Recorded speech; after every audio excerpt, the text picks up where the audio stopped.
এরা সবাই গাজীপুরের কাশিমপুর এলাকার জিএমএস পোশাক কারখানার শ্রমিক। মঙ্গলবার কারখানার দেয়া টিফিনের খাবার খেয়ে অসুস্থ হয়ে সবাই এখন হাসপাতালে। ওয়ার্ড, কেবিন, এমনকি চলাচলের পথেও চিকিৎসা চলছে অসুস্থ এই পোশাক শ্রমিকদের। 8টা বাজে আমি টিফিন খেয়েছি। টিফিন খাওয়ার পরে আমার শরীর খারাপ হয়েছে।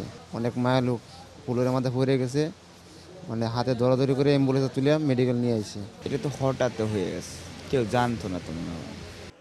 চিকিৎসক জানালেন, খাবারের বিষক্রিয়া থেকেই অসুস্থ হয়ে পড়েছেন এই শ্রমিকরা। আমরা প্রাইমারিলি যেটা ডায়াগনোসিস করছি সেটা হচ্ছে ফুড পয়জনিংয়ের কারণে।